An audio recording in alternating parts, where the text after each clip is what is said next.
Hello everyone, greetings of the day, welcome back. आज हम बात करेंगे यूनिवर्सिटी ऑफ इलाहाबाद के बीकॉम पार्ट 2 के कंपनी लॉ सब्जेक्ट से रिलेटेड इंपॉर्टेंट क्वेश्चंस के बारे में, जो आपके 2024 के एग्जाम के लिए बहुत ही ज्यादा इंपॉर्टेंट रहेगा। आइए शुरुआत करते हैं।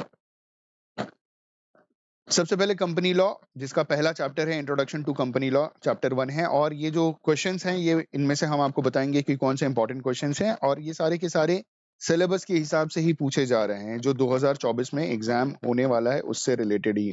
जैसा कि आप सभी जानते हैं कि इलाहाबाद यूनिवर्सिटी का जो क्वेश्चन पेपर होता है वो 2 सेक्शन में बटा होता है।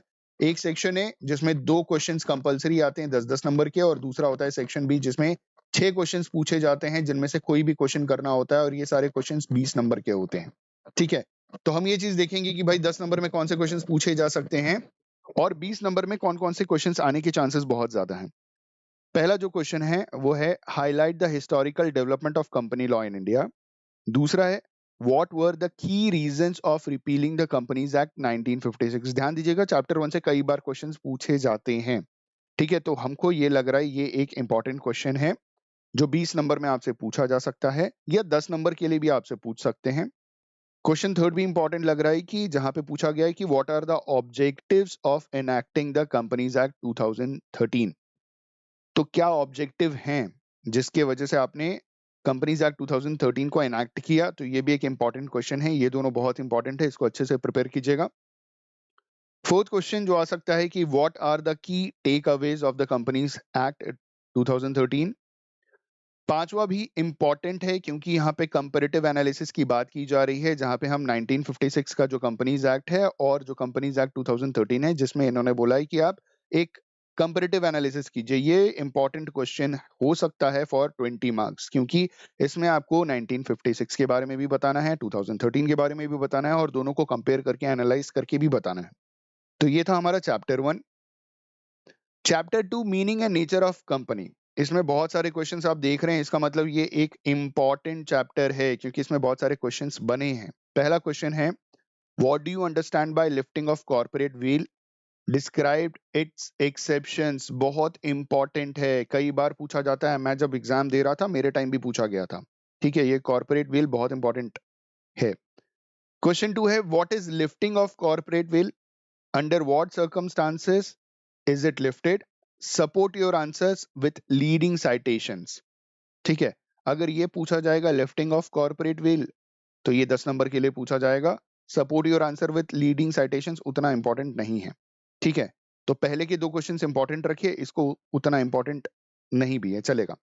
अगला है define a company, explain in detail the essential features of a company. बहुत इंपॉर्टेंट क्वेश्चंस हैं, आपने पढ़ा है, आप भी जानते हैं कि कंपनी क्या होती है। जैसे आप सभी जानते हैं, it is an artificial person, ऐसे करके हम डिस्क्राइब करते हैं। अच्छा, एक चीज पे ध्यान ये देना है कि भाई आंसर लिखने का तरीका, जैसे इलाहाबाद यूनिवर्सिटी में बोला जाता है कि भाई 20 नंबर का क्वेश्चन है तो आपको 6 साइड्स लिखने हैं, तो आंसर कैसे लिखें इसके ऊपर भी मैंने स्पेशली इलाहाबाद यूनिवर्सिटी के बच्चों के लिए एक वीडियो बना रखा है, जिसमें बीकॉम पार्ट 1 का मनी एंड बैंकिंग का आंसर शीट लेकर के पूरा का पूरा आपको समझाया है कि कैसे आप आंसर लिख सकते हैं। उसकी भी वीडियो है, how to write answer in graduation, ऐसे करके आप टाइप कीजिएगा तो मेरा वीडियो आ जाएगा, उस पे व्यूज बहुत अच्छा है, तो आप वहां से देख देख के समझ सकते हैं। ठीक है, अगला क्वेश्चन है what is a corporate wheel when it is pierced. Important question है। ठीक है, आप देख रहे हैं व्हाट इज कॉर्पोरेट व्हील, ये बार बार पूछा जा रहा है। Question 5, enumerate the advantage that business organization enjoys through incorporation under the Companies Act 2013. Also explain the demerits of incorporation of a company. ये भी इंपॉर्टेंट क्वेश्चन लग रहा है। मैंने बताया कि ये चैप्टर ही बहुत इंपॉर्टेंट है, तो इसको अच्छे से प्रिपेयर करके जाइएगा।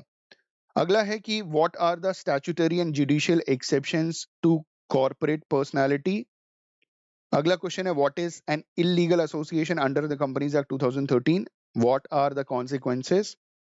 अगला है question 8, a company has a nationality but not citizenship and thus fundamental rights are not attached, comment. ये क्वेश्चन 10 नंबर में पूछ सकते हैं, तो इसका आंसर भी आपको मालूम होना चाहिए।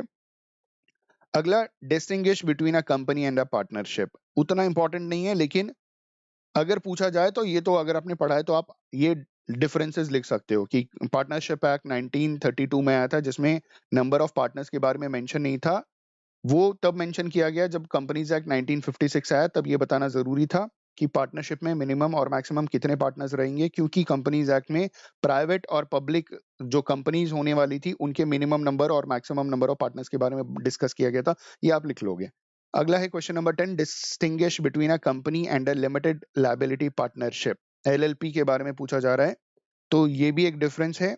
ये भी पूछा जा सकता है 10 नंबर के लिए, ये भी मेरे हिसाब से इंपॉर्टेंट है। अगला काइंड्स ऑफ कंपनी, भाई आप देख रहे हो कितने बड़े बड़े क्वेश्चंस हैं और कितने ढेर सारे क्वेश्चंस हैं, टोटल 15 क्वेश्चंस हैं, तो इसका मतलब ये भी इंपॉर्टेंट है। ठीक है, इस चैप्टर को भी अच्छे से प्रिपेयर कीजिएगा। पहला question, what is meant by one person company, बहुत ही इंपॉर्टेंट क्वेश्चन है, प्लीज इसे प्रिपेयर जरूर कीजिएगा, पूछ लेते हैं। Second, state the differences between private and public companies, बहुत सिंपल है, इंपॉर्टेंट है, एक बार आप रिवाइज करोगे याद हो जाएगा, बहुत बार पूछा जाता है, repeated question. Question 3, distinguish between company limited by shares and limited by guarantee, again important question. मुझे पढ़ाने का एक्सपीरियंस है, 2015 से मैंने इलाहाबाद यूनिवर्सिटी के बच्चों को पढ़ाना शुरू किया, अभी भी पढ़ा रहा हूँ, तो उस एक्सपीरियंस के बेसिस के ऊपर आपको बता रहा हूँ कि क्या क्या आने की उम्मीद बहुत ज्यादा है। ठीक है, अगला है question number 4, define company, what is meant by public company. Easy question है, ये चैप्टर ही बहुत इजी है, ये भी इंपॉर्टेंट है। अगला, how companies may be classified on the basis of incorporation. ठीक है, अगला क्वेश्चन, हाउ कंपनीज में be classified on the basis of liability of members. ठीक है, ये इंपॉर्टेंट है, अनलिमिटेड लायबिलिटी वाले भी होते हैं, लिमिटेड लायबिलिटी वाले भी होते हैं। अगला है गारंटीड वाले भी होते हैं। अगला है right the difference between private company and one person company. तो भाई अगर आपने सबके बारे में पढ़ा है तो डिफरेंस आप लिख सकते हो, ये 10 नंबर के लिए कोई बड़ा क्वेश्चन नहीं है ये। अगला है question number 8, how are companies classified on the basis of access to capital. ठीक है, अगला, what is an associate company, briefly explain. ठीक, ये एसोसिएट कंपनी के बारे में उतना सवाल नहीं पूछा गया है, तो मैं फिलहाल इसको उतना इंपॉर्टेंट नहीं कहूंगा। अगला question number 10, under what circumstances a company became subsidiary of another company under the provision of companies act 2013। Important है, एक कंपनी किस सर्कमस्टांस में दूसरी कंपनी की सब्सिडियरी बन जाती है। बेसिकली आप सभी जानते हैं, जहां पे 50% से ज्यादा शेयर्स टेक ओवर कर लेते हैं तो हम सब्सिडियरी बन जाएंगे, और जिस कंपनी ने हमारे 50% से ज्यादा शेयर बने हैं वो पेरेंट कंपनी, हम सब्सिडियरी कंपनी। ठीक है, अगर किसी टॉपिक से रिलेटेड वीडियो चाहिएगा तो आप कमेंट करके बताइएगा, मैं डेफिनेटली वीडियो डालूंगा। अगला question, is a company citizen, comment upon residential status of a company. ठीक है, सेम चीज अभी आपने देखा था कि ऐसे ही क्वेश्चन पूछा गया था, तो हम 10 नंबर में इसको इंपॉर्टेंट बोल सकते हैं। Question number 12, can a non profit making organization can be registered as a company under the companies act, if so what procedure does it has to opt. Important question है। ठीक है, non profit making organisation खुद को companies act 2013 में register कर सकती है as a company, अगर कर सकती है तो प्रोसीजर बताइए, 20 नंबर के लिए इंपॉर्टेंट है, प्रोसीजर पूछ रहे हैं। अगला question number 13, board of directors of a private company decided to convert it into public company. Private company को पब्लिक कंपनी कन्वर्ट करना बहुत इंपॉर्टेंट क्वेश्चन है, बहुत पूछते हैं। State the steps to be taken for such conversion in order to comply with the requirements under the companies act 2013। ठीक है, अगला question number 14, what is the procedure laid down in the provision of companies act 2013 for conversion of public company into a private company. Same चीज, private को public करना है तो क्या steps होंगे, पब्लिक कंपनी को प्राइवेट बनाना है तो क्या स्टेप्स होंगे। ठीक है, अगला क्वेश्चन है, define a private company, explain some of its privileges available to a private company. अगला क्वेश्चन नंबर 16 यहाँ पे लिखा हुआ है, write a short note on small company किसे कहते हैं, डोरमेंट कंपनी किसे कहते हैं। 17 क्वेश्चन भी है, क्वेश्चन नंबर 17 जहां पे बोला जा रहा है कि शॉर्ट नोट लिखिए, producer company, public financial institutions. ठीक है, तो मेरे हिसाब से 17 वाला उतना इंपॉर्टेंट नहीं है, 16 वाला इंपॉर्टेंट है, जहां पे स्मॉल कंपनी क्या होती है, और डोरमेंट कंपनी के ऊपर भी वो लोग 10 नंबर में कई बार सवाल पूछ चुके हैं। ठीक है, इंपॉर्टेंट है ये। अगला चैप्टर देखते हैं, फॉर्मेशन ऑफ अ कंपनी। भाई फॉर्मेशन ऑफ अ कंपनी आपने पहले भी पढ़ रखा है और बहुत इंटरेस्टिंग है इसमें। अच्छा, ये इंपॉर्टेंट है, इसमें मैं बताऊंगा कि क्या इंपॉर्टेंट है। ठीक, ये भी चैप्टर इंपॉर्टेंट है। Enumerate the procedure of incorporation of a company, important है फॉर 20 मार्क्स, प्लीज ध्यान रखिएगा, 20 नंबर के लिए प्रिपेयर कीजिए इसको। अगला, what is meant by incorporation of a company. ठीक, इसको शॉर्ट नोट के लिए आप तैयार कर सकते हैं। ऊपर प्रोसीजर पूछा जा रहा है तो स्टेप बाय स्टेप आपको बताना है, यहाँ पे मतलब पूछा जा रहा है तो शॉर्ट नोट 10 नंबर में पूछ सकते हैं। अगला है, a promoter is not a trustee or an agent of a company but he stands in a fiduciary position towards it, discuss. ये जो हमारे प्रमोटर होते हैं ना, जिनका बिजनेस आइडिया होता है और ये बिजनेस आइडिया को रियलिटी में लेकर के आते हैं, ये बहुत इंपॉर्टेंट क्वेश्चन है, प्रमोटर किसे कहते हैं और उससे रिलेटेड। तो भाई 10 नंबर के लिए मेरे हिसाब से इंपॉर्टेंट है। अगला है कि certificate of incorporation is the conclusive evidence, discuss the same with the help of a judicial decisions, not so important. यहां तक पूछा जा सकता है कि certificate of incorporation is a conclusive evidence, ये इंपॉर्टेंट कह सकते हैं, उतना भी इंपॉर्टेंट नहीं है, लेकिन हाँ आप एक बार इसे समझ लीजिएगा। अगला क्वेश्चन है हु इज अ प्रमोटर। मैंने जैसे बोला कि प्रमोटर से रिलेटेड बहुत सवाल पूछते हैं। तो प्रमोटर किसे कहते हैं? जिसका बेसिकली बिजनेस आइडिया होता है और बिजनेस आइडिया को रियलिटी में लेकर के आता है, उसी को प्रमोटर कहते हैं। What are the functions and duties of promoter, बहुत इंपॉर्टेंट क्वेश्चन है, ठीक है, बहुत बार पूछा गया है। अगला question, give the provision related with the promoters remuneration, ठीक, इंपॉर्टेंट है। जब आप ये प्रमोटर के बारे में पढ़ेंगे तो ये सारी चीजें उसी में आ जाएंगी। अगला, distinguish between pre incorporation contract and provisional contract, ये 10 नंबर में डिस्टिंग्विश पूछा जा सकता है, लेकिन उतना भी इंपॉर्टेंट नहीं है। अगला, briefly explain the legal validity of preliminary contracts entered into bye a company, इतना इंपॉर्टेंट नहीं है, ज्यादा नहीं पूछते इसको। अगला है memorandum of association. Memorandum of association में जो हमारा चैप्टर 5 है, इसमें पूछा जा रहा है right about memorandum of association and it's clauses and contents. तो भाई मेमोरेंडम ऑफ एसोसिएशन कंपनी को रजिस्टर कराने के लिए बनाया जाता है, और बेसिकली मेमोरेंडम में हम कंपनीज के ऑब्जेक्टिव्स लिखते हैं। ऑब्जेक्टिव्स के बिना आप मेमोरेंडम बना नहीं सकते, और मेमोरेंडम में ऑब्जेक्टिव है जिसके बेसिस के ऊपर आप कंपनी को रजिस्टर करते हो। तो इन्होंने बोला कि उसके क्लॉजेस और कंटेंट्स बताइए, ये इंपॉर्टेंट क्वेश्चन है, ठीक है। पर्पस क्या होता है मेमोरेंडम ऑफ एसोसिएशन बनाने का, और उसके कंटेंट्स क्या होते हैं, देखिए रिपीटेड है, 20 नंबर में इंपॉर्टेंट है। अगला, explain about the alteration of memorandum of association. Explain about the alteration of memorandum of association, ये 2 बार पूछा गया है। आगे बोल रहे हैं state the procedure for alteration of name clause of memorandum of association, ये भी पूछा जाता है, नेम क्लॉज को चेंज कैसे कर सकते हैं, ऑल्टरेशन मतलब changes. State the procedure for alteration of object clause, object मतलब आपकी कंपनी के जो भी ऑब्जेक्टिव्स हैं, ठीक है, उसको कैसे आप ऑल्टर कर सकते हो। अगला कह रहे हैं कि state the procedure for alteration of situation clause of memorandum.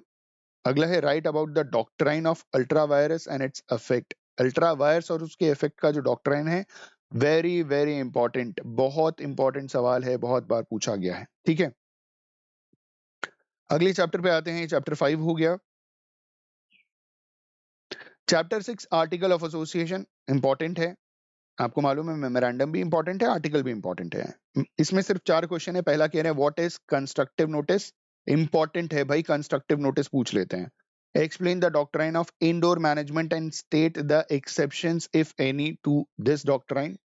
दूसरा है right the provision relating with alteration of association, ठीक है, मतलब आर्टिकल ऑफ एसोसिएशन में ऑल्टरेशन कैसे कर सकते हैं, उसके प्रोविजन बताइए। Also give the regulations stating the limitations, not so important, ये उतना इंपॉर्टेंट नहीं है, ठीक है।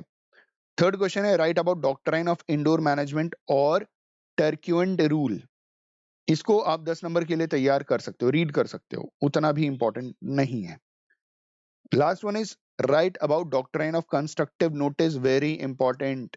ये जैसे मैंने पहले क्वेश्चन में बताया, कंस्ट्रक्टिव नोटिस बहुत इंपॉर्टेंट है, वैसे doctrine of constructive notice please पढ़ लीजिएगा, बहुत इंपॉर्टेंट है। चैप्टर 7 प्रोस्पेक्टस, पहला सवाल, explain the meaning and role of prospectus, important है। कंपनी को जब शेयर मार्केट से पैसा लेना होता है तो प्रोस्पेक्टस इशू करती है, जिसमें सब कुछ बताती है अपने बारे में, ताकि लोगों का इंटरेस्ट आए और वो लोग शेयर सब्सक्राइब करें। दूसरा question, what is misleading prospectus, नाम ही से समझ में आ रहा है, गलत इंफॉर्मेशन दे करके आप पैसा बटोरने की कोशिश कर रहे हो।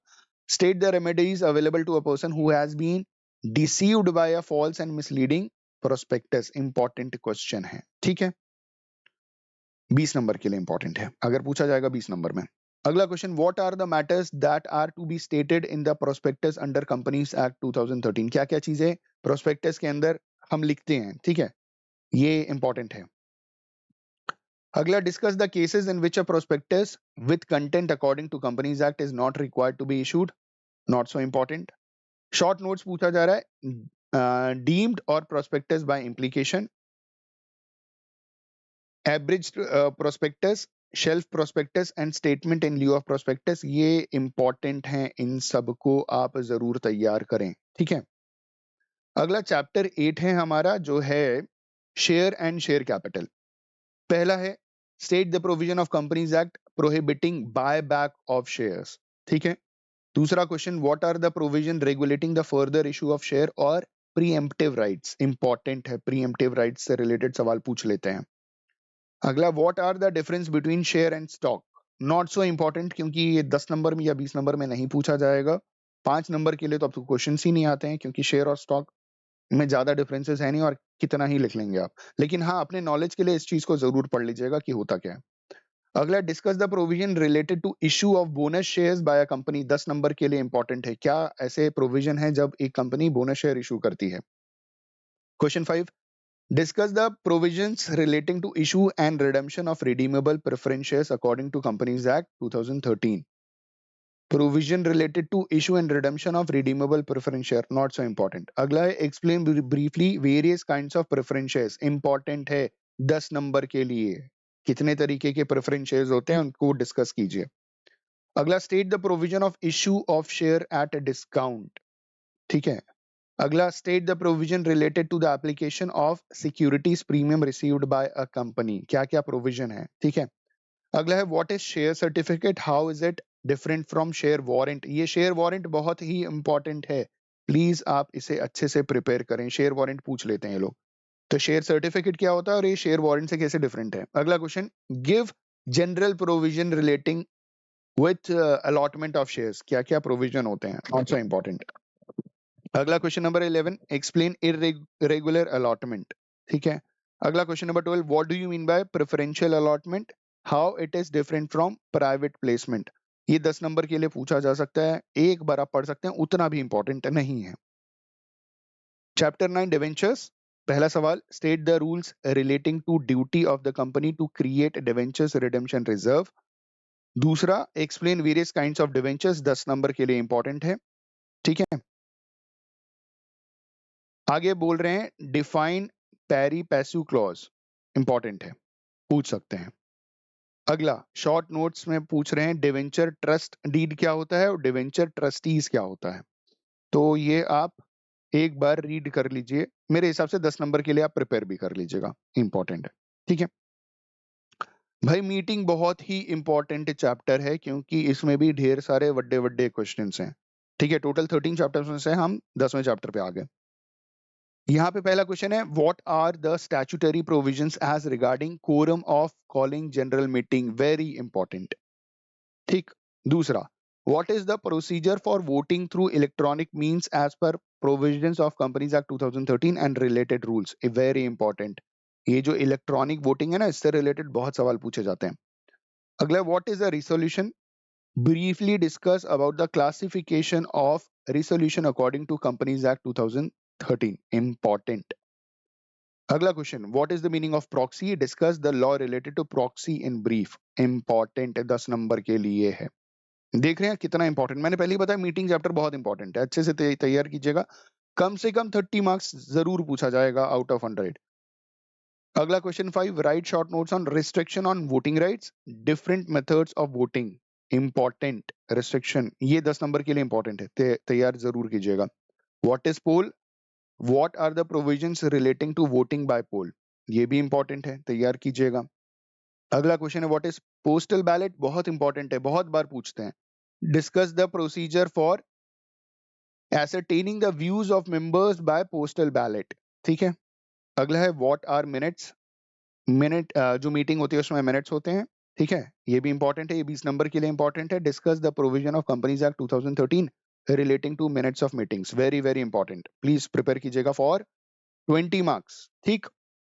अगला है, what rules relating to minutes of meeting proceedings of general meeting of board of directors and other meetings and resolutions pass by postal ballot under companies act rule 2014। ये इकलौता क्वेश्चन है जो ऐसे पूछा गया है, तो आप एक बार इसे पढ़ लीजिएगा। सवाल है कि what rules relating to minutes of meetings proceedings of general meeting, इसको पढ़ लीजिएगा, इंपॉर्टेंट मैं बोल देता हूँ भैया, छोड़वा देंगे दिक्कत हो जाएगा, एक बार ये भी तैयार कर लीजिएगा। Last one is, what do you mean by an ordinary resolution and special resolution? Mention any 5 factors which an ordinary and special resolutions are required. Not so important. ठीक है। डिस्ट्रीब्यूशन ऑफ प्रॉफिट की बात करें, पहला है explain the meaning of divisible profit and dividend, ठीक है। दूसरा है what are the factors that influence determination of divisible profit, important question है, 10 नंबर के लिए शॉर्ट नोट में पूछ सकते हैं। अगला है what are the various sources of divisible profit available by a company, very important question, ठीक है। What is dividend, give the provision regarding divisible profit, ये भी इंपॉर्टेंट है, ठीक है, तैयार कर लीजिएगा। अगला क्वेश्चन है state the procedure for declaration and payment of dividend, important है, रीड कर लीजिएगा, मालूम होना चाहिए। Short notes on unpaid dividend account.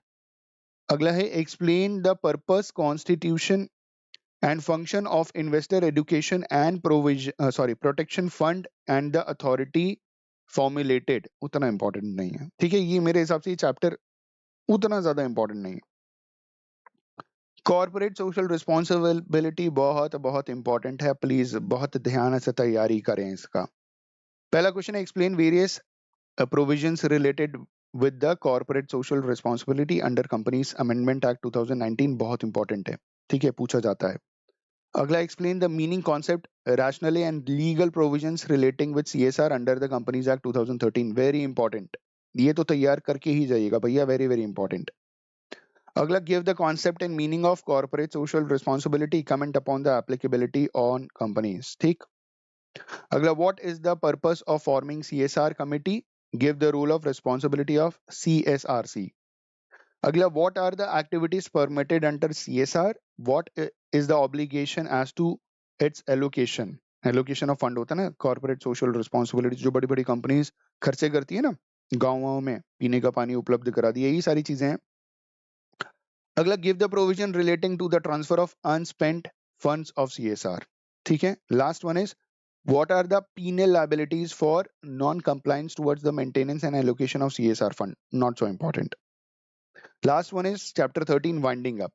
पहला सवाल explain winding up of a companies under the Companies Act 2013, ठीक है, इसे पढ़ लीजिएगा, 10 नंबर के लिए इंपॉर्टेंट है। अगला सेम क्वेश्चन है, मिलता जुलता, explain winding up of a company under a new regulation, ठीक। तीसरा क्वेश्चन है differentiate the concept winding up, liquidation and dissolution, भैया बहुत ही इंपॉर्टेंट है, पूछ लेंगे ये, 10 नंबर में पूछ लेंगे। तीनों पहले बताइए क्या होता है, फिर इन तीनों का डिफरेंशिएशन कीजिए। अगले what are the powers and functions of a company liquidator, important है, ठीक। अगला who is an official liquidator and how he is appointed, मैंने बोला ये लिक्विडेटर इंपॉर्टेंट है, तैयार कीजिएगा। Short notes on NCLT, national company law tribunal और special courts, very very important इस चैप्टर से, इसको तो छोड़ने का ही नहीं है, ठीक है, पढ़ के जाने का है। आई होप एंड बिलीव कि ये सारे वीडियोस आपके लिए बहुत इन्फॉर्मेटिव रहे होंगे, ये सारे क्वेश्चंस बहुत इन्फॉर्मेटिव रहे होंगे। इस वीडियो को यहाँ तक देखा तो प्लीज हमारे चैनल को सब्सक्राइब कीजिए, लाइक कीजिए, दोस्तों के साथ शेयर जरूर कीजिए। Thank you so much for watching this video, have a good day and all the best for your examinations.